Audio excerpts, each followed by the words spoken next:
Ոստիկանության նկատմամբ վստահության մակարդակի աճը։ Ներքին գործերի նախարարն ասում է Հայաստանում աճել է ոստիկանության նկատմամբ վստահությունը։ Չենք փաստում մենք, փաստում է հանրությունը սոցիալական հարցումների տեսքով։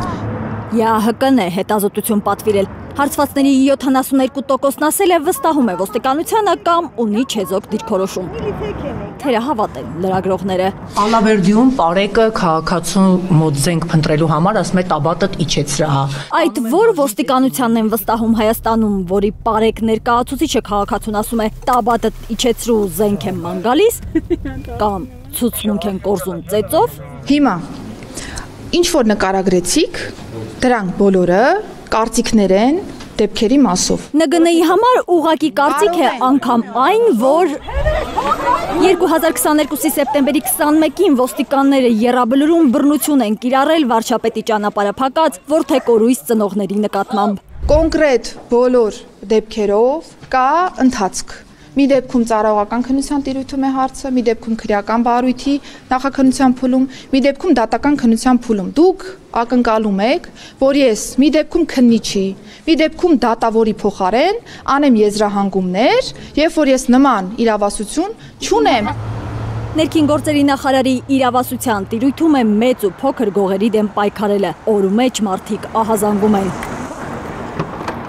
Թալանում են իրենց ավտոմեքենաները, հայելիներ, լուսարձակներ տանում, ֆինանսական մեծ վնաս հասցնում։ Ուր են նայում պետության համար մեծ ծախս արժեցած պարեկները, որ չեն տեսնում նույնիսկ մանր խուլիգաններին, որ արդեն դուխով գողեր են։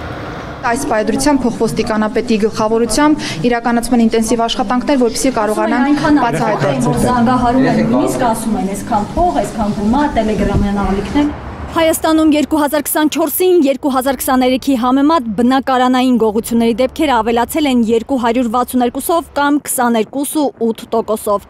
Անգամ վարչապետի խոսնակի աներձակի տունն են թալանում։ Ինձ համար եւս մտահոգիչ են այդ դեպքերը։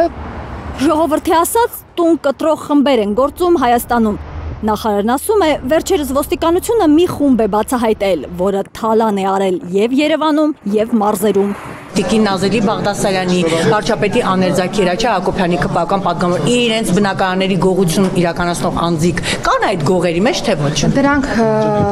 Դրանց մասով արդեն կա քրեական բարույթ, պիտի խնդրեմ դիմել քննչական կոմիտե, որպեսզի ընթացքի մասով իրազեկվեք։ Մի պատուհաս էլ կա, որով ոստիկանությունը կամ չի զբաղվում, կամ լավ չի զբաղվում։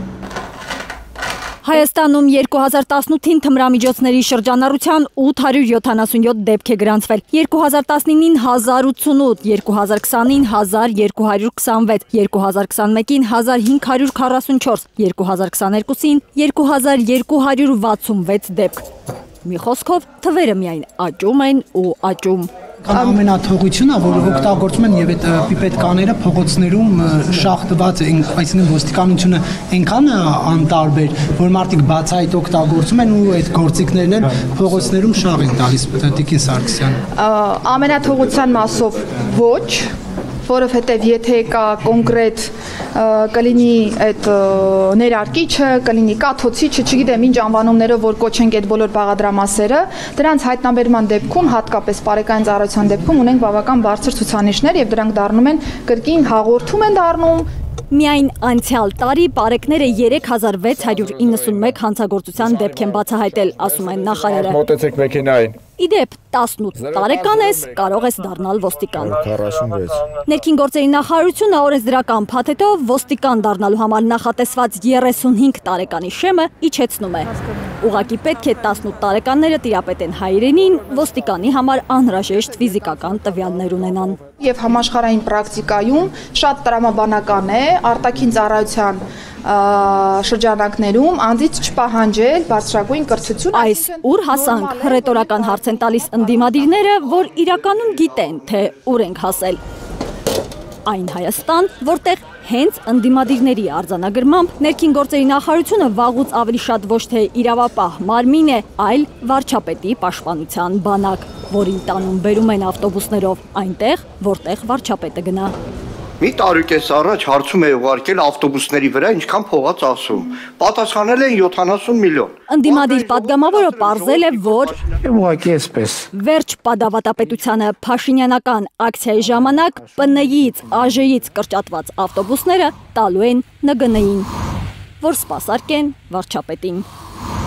Պետ գույքին են բերել, տալու են ներքին գործերի նախարարությանը, որ Նիկոլ Փաշինյանի հետևից այդ ավտոբուսները ոստիկաններ գնան։ Տաղանդավոր որոշ։ Արփիս Քեսյան, Նորա Շարբաթյան, Հասան Բատասլիկյան, Հայլուր։